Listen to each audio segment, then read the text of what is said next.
കൊച്ചിക്കാരുടേത് മാത്രമായിരുന്നില്ല. കൊച്ചിയിൽ വന്നുവിടുന്ന ആർക്കും കൊച്ചിയുടെ പേരിൽ അവകാശമുണ്ടായി.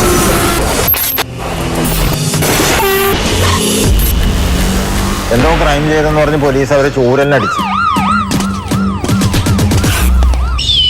പെൺകുട്ടികളും വഴിയിൽ കൂടെ നടക്കുന്നുണ്ടായിരുന്നു. ഏത് നിമിഷവും പൊട്ടിത്തെറിക്കാവുന്ന ഒരു അഗ്നിപർവ്വതത്തിന്റെ മുകളിലാണ് നമ്മൾ ജീവിക്കുന്നത്. ഒരുപാട് പ്രശ്നങ്ങൾ അതിനകത്തുണ്ടായിരുന്നു. പോലീസ് പിടിച്ചൊക്കെ അവിടെ കൊണ്ടുവരുന്ന കുട്ടികളായിരുന്നു. പകുതിയിലധികം കുട്ടികൾക്ക് ആദ്യം തന്നെ ഇല്ല. അതും വീടെന്ന് പറയാനും ഇല്ല, അല്ല കടത്തിന് അവിടെ ഇവിടെയൊക്കെ ഇട്ടാൽ നമ്മൾ കഴിഞ്ഞു കൂടി പോകുന്നു. മയക്കുമരുന്ന് കച്ചവടം ചെയ്ത് പോലീസ് പിടിച്ച് ജയിലിലാന്ന് പറഞ്ഞു. എന്തും ചെയ്യാൻ മടിക്കാത്തവരെ മാറിയ ഒരുപറ്റം ചെറുപ്പക്കാർ സമൂഹത്തിന്റെ മുമ്പിൽ വലിയ ചോദ്യചിഹ്നമായി. ഇവിടെ ഒരു ദിവസം ഭയങ്കര സ്ട്രൈക്കറുണ്ട്. പട്ടിണിയുടെ ഒരു കാലഘട്ടം ഉണ്ടായിരുന്നു. അതുകൊണ്ട് തെരുവിൽ വന്നു എത്തിരുപാട് തിന്ന. അവന് സുപ്രഭാതം നോക്കിയപ്പോ അവന്റെ അമ്മ തൂങ്ങിക്കിടക്കുക. അവൻ ആ വീട്ടിൽ പിന്നെ നിൽക്കാൻ അവൻ എങ്ങനെ പറ്റുക?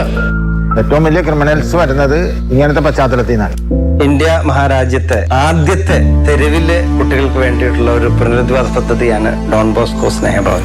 തലഞ്ഞു തിരിഞ്ഞ് നടക്കുന്ന കുട്ടികളെല്ലാവരും ഇവിടെ ഉണ്ട്. എനിക്ക് ആദ്യം 2 ദിവസത്തിൽ ഭയമൊക്കെ തോന്നിയിരിക്കുമ്പോ ഇവരെങ്ങനെയായിരിക്കും നമ്മളോട്. പലരും ഇവിടെ വരുമ്പോൾ മാൽനറിഷ്ഡ്. CWC വഴിയാണ് ഇവിടെ കുട്ടികളെ വിടുന്നത്. ഒന്നാമത്തെ കാര്യം അവർക്ക് നല്ല ഭക്ഷണം കൊടുക്കുന്നു. എന്നെ സംബന്ധിച്ചോളം കാണപ്പെട്ട ദൈവം എന്നൊക്കെ പറയുന്നത് അദ്ദേഹം തന്നെയാണ്. കൊച്ചി നഗരഹൃദയത്തിന് താങ്ങും തണലും മാർഗദർശകവുമാകാൻ ഡോൺ ബോസ്കോ എന്ന വിശ്വ സഹോദരി പ്രസ്ഥാനം കൂടെ നിന്നു. ലോസ്റ്റ് ചൈൽഡ്ഹുഡ് എന്ന് പറയുന്നതിനേക്കാളും ഡേഞ്ചറസ് ആയിട്ടുള്ളൊരു ബോംബ് കറിയില്ല. ഇത് തുടങ്ങുന്ന കാലഘട്ടത്തിൽ ഇതൊരു 6 മാസം തികച്ചെടുത്താൽ നമ്മൾ വിജയിച്ചു എന്ന് അഭിമാനിക്കുന്ന സമയത്താണ് എനിക്കിപ്പോ 50ാം വാർഷികം അത് ആഘോഷിക്കുന്നു എന്ന് കേട്ടപ്പോ അത്ഭുതം വന്നത്.